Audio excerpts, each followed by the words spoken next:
Ministère Bethesda. Ministère Bethesda. Ministère Bethesda. La vie chrétienne, c'est une marche. Et l'apôtre Paul a beaucoup illustré. Il parle de course, il parle d'athlètes.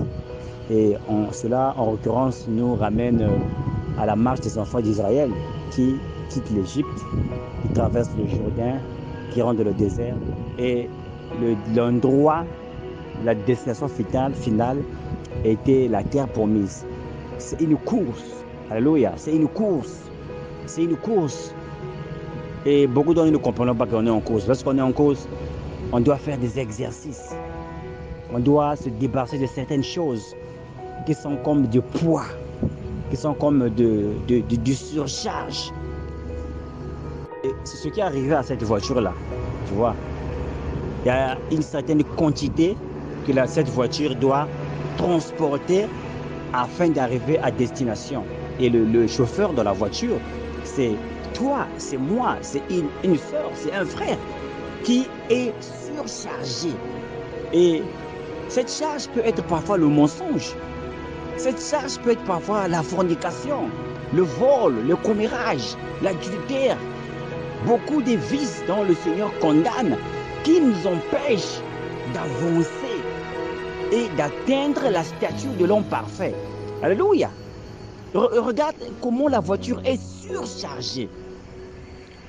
Le chauffeur, qui est le type du croyant, croit qu'il va arriver à destination. Il a confiance. Ce qui est arrivé à Samson, il ne savait pas que le Seigneur l'avait quitté. Que le Seigneur nous aide vraiment, hommes de Dieu, enfants de Dieu, à nous débarrasser de ces charges-là. Et c'est une invitation que le Seigneur fait à un frère ce matin. C'est une invitation que le Seigneur fait à une sœur ce matin. Pourquoi tu n'avances pas dans ta marche chrétienne?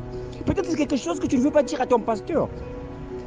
Peut-être c'est quelque chose que tu ne veux pas dire à un frère, à une sœur. C'est un péché mignon, c'est un péché secret. Quelque chose que tu as dans ton cœur. Parle au Seigneur.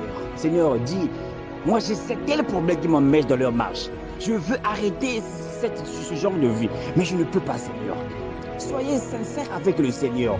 La Bible dit que celui qui avoue son péché, le Seigneur est digne de lui pardonner. Il y a quelque chose, mon frère, qui t'embête, tu le sais. Moi, je ne le sais pas. Parce que tu ne le sais pas. D'autres hommes de Dieu, cette plateforme, ne le savent pas. Mais toi, tu sais. Voici mon fardeau. Voici ce qui m'empêche de pouvoir avancer. Au risque d'avoir un accident mortel, comme cette voiture qui a eu un accident. Et c'est au péril de sa vie. Bien-aimé le Seigneur. Tu sais ce qui t'embête, mon frère. Tu sais quel est le fardeau.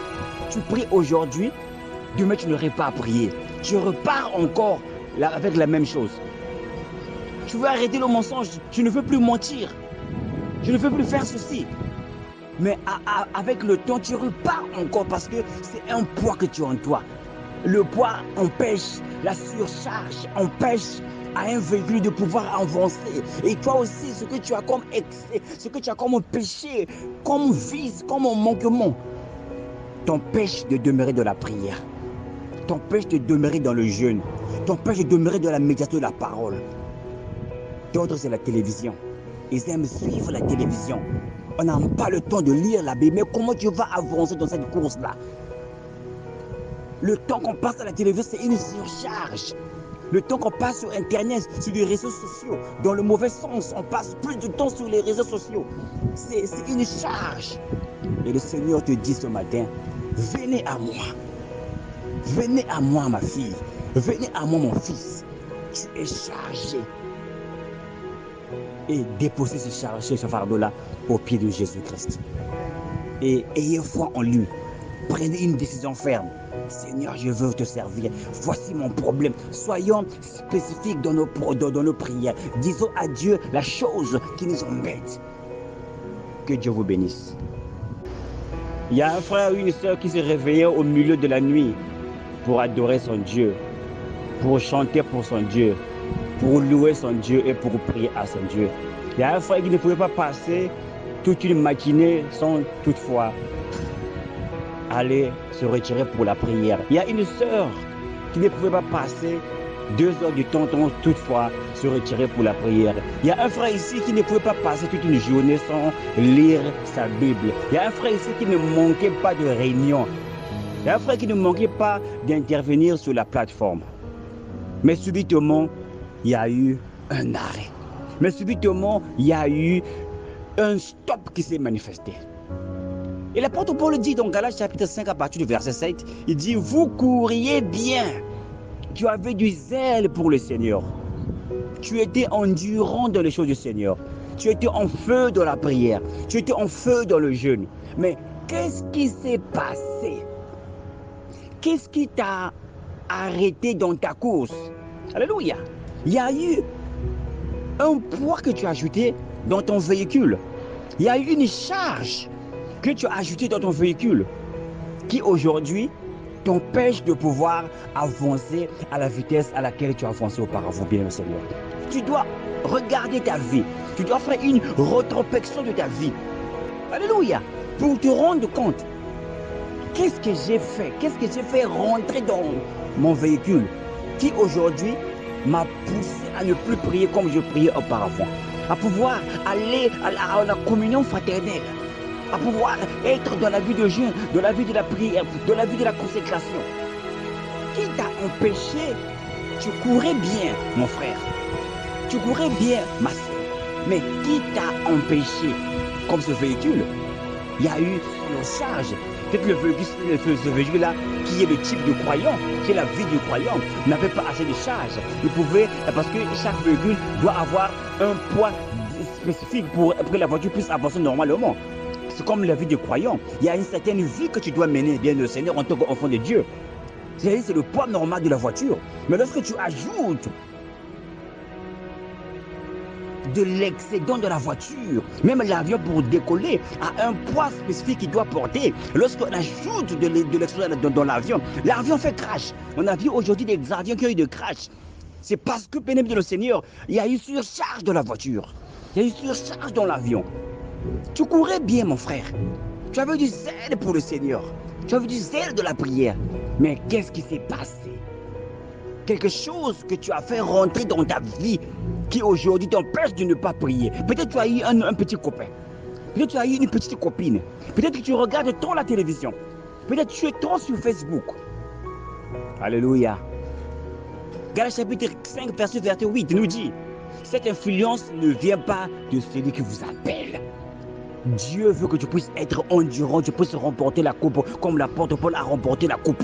L'apôtre Paul dit que ce n'est pas Dieu qui peut t'empêcher d'avancer. Dieu veut que tu avances. Dieu envoie Moïse, qui est son serviteur, qui sont les Éphésiens 4, qui te fait sortir de la vie du péché pour t'amener à Canaan. Mais tu as eu une influence extérieure. Tu as mené un feu étranger dans la maison de Dieu. Aujourd'hui, tu es devenu froid. Aujourd'hui, tu es devenu formaliste. Ton véhicule a fait un accident. Ton avion a fait un accident. Oh, peuple de Dieu. Ça veut dire qu'un peu de levain fait lever toute la pâte. C'est un petit que tu négliges, un petit que tu négliges. Mais aujourd'hui, ça te coûte ta relation avec le Seigneur.